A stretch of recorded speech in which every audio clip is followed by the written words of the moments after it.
আমরা শুধু চাই, পাওয়ার আশা করি। আমরা কর্ম পরে করি, কর্মের ফল আগে চাই, যার কারণে আমাদের আজকে দুঃখ নিত্য সাথী হয়ে গেছে ভক্তরা আমাদের। তো এরকম চাওয়া চাওয়ায় আমাদের এক প্রভু একজনকে বলেছিলেন যে একটু মন্দিরে এসো। বলছে মন্দিরে আসলে কি আমার চাকরি, অনেকদিন ধরে চাকরি করছি, আমার পদোন্নতি হয় না, মানে আমার লোয়ারে আছি, আপারে যেতে পারছি না। বলছে ঠিক আছে মন্দিরে আসো না। তো মন্দিরে গেছে, তো বলছে তুমি 4 মালা 8 মালা পারো, জপ করো।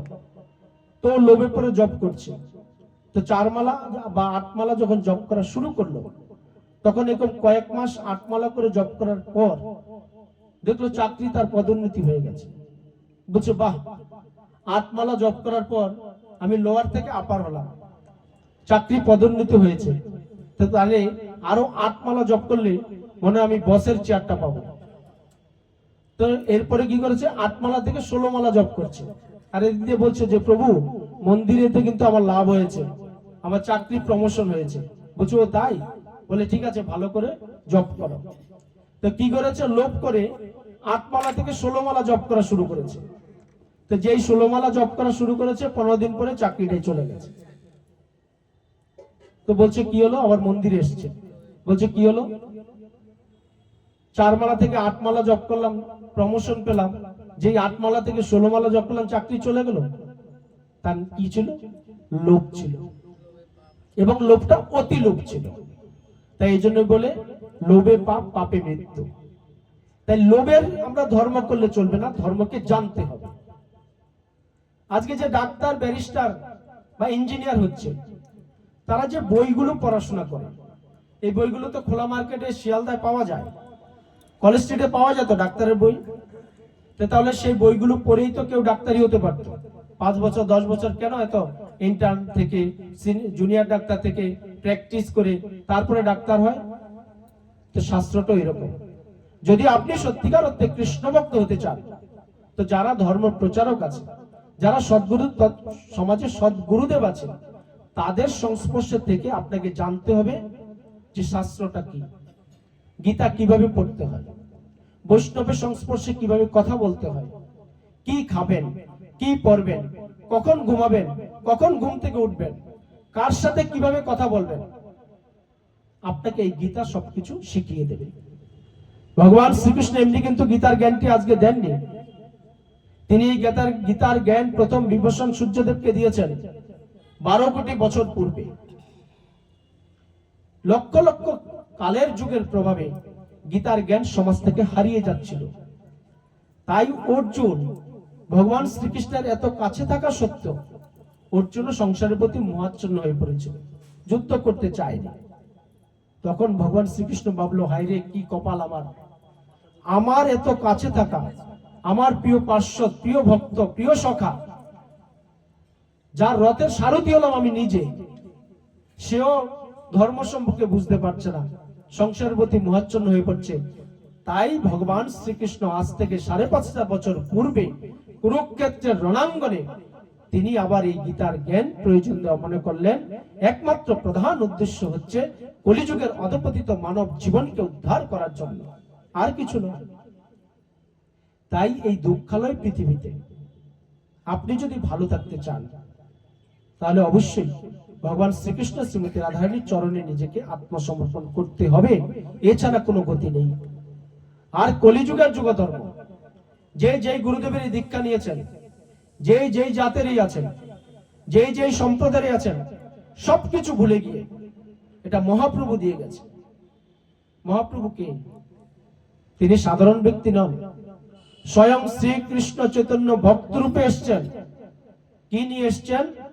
যে ব্রহ্মারও দুর্লভ বস্তু যাচিবারে সবে মহাপ্রভু নিয়ে আসলেন সংকীর্তন রূপে। গোলকের প্রেমদন হরিনাম সংকীর্তন নিয়ে এসছেন মহাপ্রভু স্বয়ং। ব্রহ্মা অনেক চেষ্টা করেছিল এই নাম সংকীর্তনকে সমাজে প্রতিষ্ঠা করার জন্য, কিন্তু না, ভগবান শ্রীকৃষ্ণ মনে মনে রেখেছেন যে আমি ভক্ত রূপে যাব। স্বয়ং ভক্ত রূপে এসে তিনি আমাদেরকে মুক্তির রাস্তা দিয়ে গেছেন। তাই নাম জপ আপনাকে করতেই হবে। দুঃখ আপনাকে কখনো ছাড়বে না। যদি আপনি সদা কৃষ্ণ চেতনা কৃষ্ণ ভাবনায় থাকেন, দুঃখগুলো ছোট হবে, দুঃখ হবে। এই নিয়ে একটা কৃষ্ণ ভক্ত ছিল, সে সবসময় ভগবানকে স্মরণ করত, ভগবানের নাম করত, সাধু সঙ্গ করত, যেখানেই এরকম ভাগবতী আলোচনা হতো সেই আসরে যেত। এত ভগবানের প্রতি তার সম্মান, শ্রদ্ধা, ভক্তি ছিল।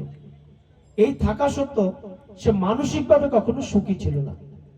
তাই একদিন ভগবানকে জিজ্ঞাসা করেছে যে ভগবান, আমি তোমাকে এত ডাকি, এত আমি তোমার বৈষ্ণব সঙ্গ করছি, ভক্ত সঙ্গ করছি, তোমার ধর্ম প্রচার করছি, কিন্তু আমার দুঃখ কেন যাচ্ছে না? বলছে, ও তাই, তোমার মনের দুঃখ নিঃস্ব করবে, তাই তো? ঠিক আছে, তো আমি তোমাকে একটা গল্প বলছি, তুমি আমার এই কথাগুলো ঠিক মতো মানবে, তাহলে তোমার দেখবে দুঃখ চলে যাবে। বলছো, বলুন, আপনি যেটা বলবেন সেটা আমি শুনবো, আমার এই মন থেকে দুঃখকে আমি দূর করতে চাই। বলছে, ওই যে দূরে একটা বটবৃক্ষ আছে, সেখানে তোমার মনের দুঃখ, চাহিদা, যা কিছু আছে, মনের আশা, সব কিছু বলে একটা পুটুলিতে বাঁধবে, বেঁধে ওই বট গাছের মধ্যে ঝুলিয়ে আসবে। আর ঝুলিয়ে আসার সময় আরো যে অন্যান্য পুটুলিগুলো রাখা আছে, সেখান থেকে একটা পুটলি নিয়ে আসবে, তারপর আমার সাথে এসে দেখা করবে। তখন ভক্ত বলছে, বলে যা, মুক্তির রাস্তা পেলাম, দুঃখ আমার মন থেকে দূর হবে এবার। তাই যথারীতি তার মনের দুঃখ, আশা, কামনা যা কিছু ছিল সব কিছু লিখে পুটুলি করেছে। পুটুলিটা বেশ বড়ই হয়েছে। তো পুটুলি ওই বৃক্ষের মধ্যে ঝুলিয়ে এসছে। তখন ঝুলিয়ে যখন চলে এসছে, শান্তি, ভগবান বলে দিয়েছে পুটুলি ঝুলিয়ে দিলে দুঃখ শেষ, এখানেই থাকবে, আজ থেকে খুব মহা সুখে থাকবে। তখন দৈববাণী হলো, যখন চলে আসছিল, বলছে, কি হলো, তুমি কি ভুলে গেলে? তোমার দুঃখ এখানে বেঁধে যাবে, কিন্তু এখান থেকে একটা পুটুলি নিতে বলেছিলাম। তখন তার মনে পড়লো দৈববাণী শুনে। তখন দেখছে কোনোটা ছোট পুটুলি, কোনোটা বড় পুটুলি। তখন তার বোধোদয় হলো যে এখানে আমার দুঃখ যখন বেঁধে আসছি, তার মানে এই যে পুটুলিগুলো আছে, তাহলে সবার দুঃখ বাঁধা আছে। তাহলে এখন কোন পুটুলিতে কি দুঃখ আছে, কি কামনা আছে, কি বাসনা আছে, আমি তো জানি না। তাই বিপদে পড়ে গেল। তখন ভাবলো একবার যে ছোট পুটুলিটা নেই, ধরতে গিয়েও ধরে না, কারণ তার দুঃখ থেকে যদি এটার মধ্যে বেশি হয়। তখন বড় নিতে গেল, সেটাও নিতে পারলো না। তখন ভগবান শ্রীকৃষ্ণের কাছে আবার গেল যে প্রভু, আপনি আমাকে কি বিপদে ফেললেন, যে আমার দুঃখের, আমার মনের কামনা বাসনার কথাগুলো পুটুলি করে সাজালাম, কিন্তু সেখান থেকে তো আনতে পারলাম না। বলে, কেন আনতে পারলে না? বলছে, তো আমি তো জানি না কার মনে কি দুঃখ। তো বলছে, তুমি যখন জানো না, তাহলে নিজের দুঃখগুলো নিয়ে কেন এত বিচলিত? তুমি যখন আমার স্মরণে আছো, তোমার সবকিছু দায়িত্ব আমার।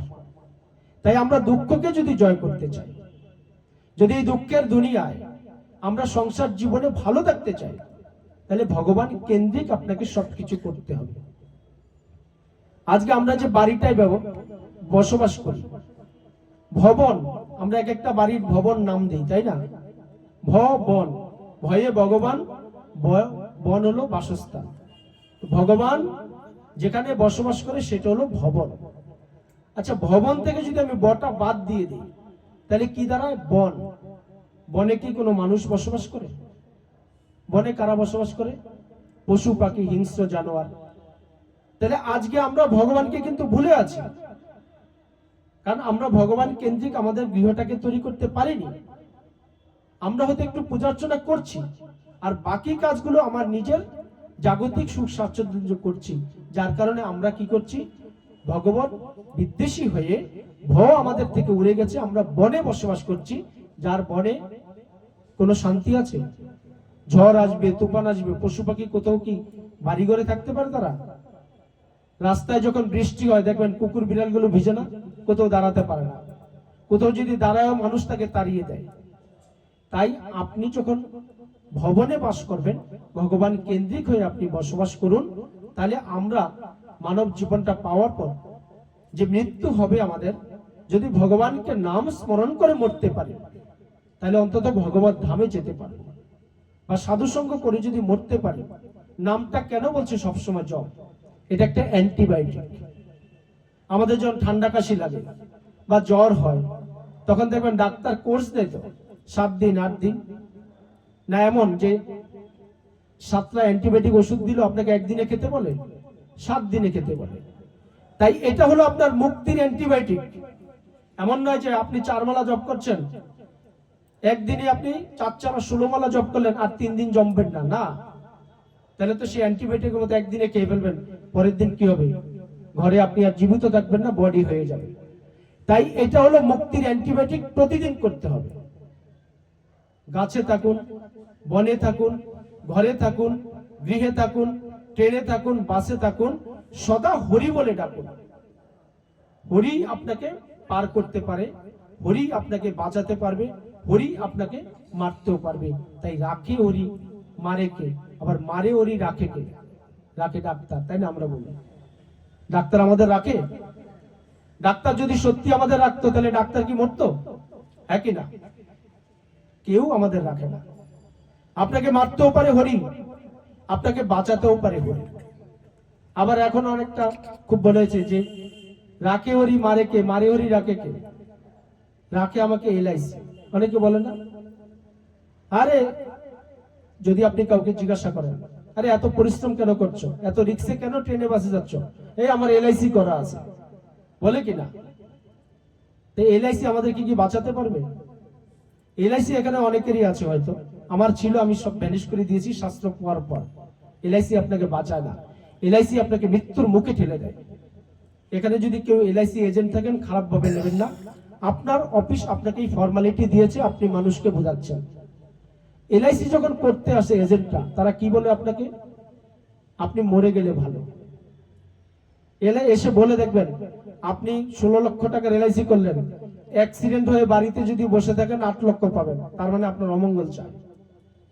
আপনি যদি অ্যাক্সিডেন্ট হয়ে মরে যান, আপনি 16 লক্ষ কালকে পেয়ে যাবেন, তার মানে আপনার মৃত্যু চাই এলআইসি। হ্যাঁ কি না? এলআইসি করে লাভ কি? আপনি শাস্ত্রে বলছে যত সম্পদ করবেন, মৃত্যুর পর কিন্তু ভগবানের কাছে হিসাব দিতে হবে। তাই সম্পদের পরিমাণটা যদি ছোট হয়, ভগবান কেন্দ্রিক হয়, বাঁচতে মানুষকে বেশি লাগে না। কিন্তু আমরা আজকে চাহিদা বাড়িয়ে দিয়েছি, আমরা মাত মাশ্চর্যে ভুগছি, আমরা হিংসা এবং পরশ্রী কাতরে ভুগছি। যে পাশের বাড়ি এসি হয়েছে, পাশের বাড়ি গাড়ি হয়েছে, পাশের বাড়ি ফ্রিজ হয়েছে, পাশের বাড়ি ওয়াশিং মেশিন হয়েছে, আমারও লাগবে। এগুলো যাদের নেই তারা কি সমাজে বেঁচে নেই? আজ ছোটবেলায় আমরা কত কষ্ট করে মানুষ হয়েছে কিনা? এখানে সবাই যারা আছেন অনেকে হয়তো, আমিও কষ্ট করে মানুষ হয়েছি, আমি ওপার বাংলায় জন্ম নিয়েছি, থাকতে পারিনি, এখানে ছোটবেলায় চলে এসেছি, কর্ম আমার এখানে। তাই গুরু পরম্পরা শাস্ত্র ব্যাখ্যা করেছেন, বদ্ধ ভারত ভূমিতে জন্ম হইল যার, জন্ম সার্থক করো, করো পর উপকার। বলছে বদ্ধ ভারত ভূমিতে যাদের জন্ম হয়েছে, তারা পরের উপকার করার কত সুন্দর মাধ্যম আমরা পেয়েছি। উপকার এটা নয় যে বিপদে পড়ে আসলে আমি টাকা দিয়ে দিলাম। জীবে প্রেম করে যেই জন সেই জন সেবিছে ঈশ্বর। কোন জীবের কথা বলা হয়েছে, প্রকৃত তথ্য আপনাদেরকে জানতে হবে। আমরা আজকে প্রকৃত তথ্য জানার প্রয়োজন মনে করি না বলে আমরা প্রতি পদে পদে শুধু দুঃখ, কষ্ট, জ্বালা, যন্ত্রণা পাচ্ছি। স্বামী বিবেকানন্দ বলেছেন, পতিত জীবকে সাহায্য করার জন্য। মানুষকে আপনি সাহায্য করলে কি হবে? জীবে জীবে যখন প্রেম হবে, কাম আসবে, লোভ আসবে, মোহ আসবে। আজকে আপনার কাছে 500 ধার চাইবে, পরের দিন দেখবেন 5000 ধার চাইবে। যদি আপনি দিতে না পারেন, আপনি ভালো না, আপনার বদনাম করবে।